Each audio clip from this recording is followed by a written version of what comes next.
మీ business ను develop చేసుకోవాలి అనుకుంటున్నారా? మీ పరపతిని పెంచుకోవాలి అనుకుంటున్నారా? అయితే ఓకే టీవీ ద్వారా L band, Aston band ad, scrolling ad, ad with voice overs, logo bug, video ads ద్వారా మీ యాడ్స్ ను పబ్లిష్ చేసుకోండి. సంప్రదించవలసిన ఫోన్ నెంబర్ 8520917933. ముందుగా మనం మాట్లాడుకోవడానికి విస్తురుపోయే వాస్తవాలు చాలా ఉన్నాయి. ఈరోజు ఏ పత్రిక చూసినా ఇవే వార్తలు కనబడతా ఉన్నాయి.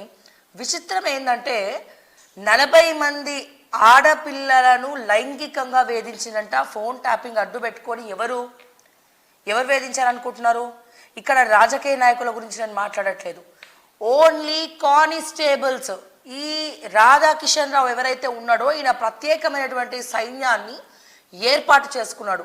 ఈ ప్రత్యేకమైనటువంటి సైన్యాన్ని ఏర్పాటు చేసుకున్నటువంటి సైన్యంలో ఉన్నటువంటి కానిస్టేబుల్స్ దీన్నే అడ్డుగా పెట్టుకొని వాళ్ళకే తెలియకుండా 40 మంది ఆడపిల్లలను నల్గొండలో 40 మంది ఆడపిల్లలను లైంగికంగా వేధించి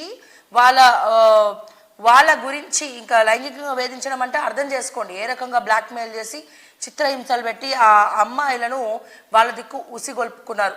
ఇంతకన్నా నీచం అంటే ఒక కానిస్టేబుల్ కూడా ఇంత ఘోరంగా గత ప్రభుత్వంలో బిహేవ్ చేశాడంటే ఏమనాలి? ఇంకా వీళ్ళని ఏ బూతులతో తిట్టాలి, దేంతో తిట్టాలి ఏందనేది అర్థం కానటువంటి పరిస్థితి. ఇది మాత్రమే కాదు, గంజాయి కేసులో ఎవరైతే గంజాయిలో ఇరుక్కున్నాడో నల్గొండలో గంజాయి కేసులో ఇరుక్కున్న వాళ్ళకి తోటలు ఉన్నాయి. సో ఆ తోటలో ఉన్నటువంటి దాదాపు వీళ్ళకి సడన్గా కానిస్టేబుల్కు అన్ని ఎకరాలు ఏడికేలు వచ్చినాయి అనేది కూడా ఇన్వెస్టిగేషన్లో తెలిసింది. ఏంటంటే ఈ గంజాయిలో లేకపోతే ఇతర వాటిలో దొరికిన వాళ్ళని బ్లాక్మెయిల్ చేసి వాళ్ళతోటి తోటలు రాయిపించుకున్నట్ట కానిస్టేబుల్స్. అంటే ఇక్కడ గత ప్రభుత్వము మీకు ట్యాపింగ్ చేయండి మహాప్రభు అని చెప్పి కొంతమంది నెంబర్లు ఇస్తే వాళ్ళకే తెలియకుండా వీళ్ళు ఆ సోర్స్ని ఉపయోగించుకొని ఆస్తులు పెంచుకోవడానికి అడ్డమైన పనులు చేసిండ్రు.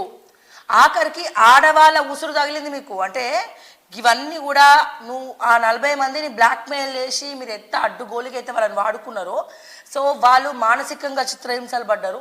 సో వాళ్ళని విపరీతమైనటువంటి బాధని మీరు మిగిలించిండ్రు. ఈ రోజున వాళ్ళందరి ఏడ్పే మీ పతనానికి కారణమైంది. సో తప్పు చేసినోడు ఎక్కడైనా దొరకక తప్పదు. ఇప్పుడు వాడు చేసిన తప్పులని కానిస్టేబుల్స్వి ఒక్కొక్కటి బయటికి వస్తున్నాయి అంటే ఇట్లా గగులు పొడుస్తుంది ఒళ్ళంతా కూడా.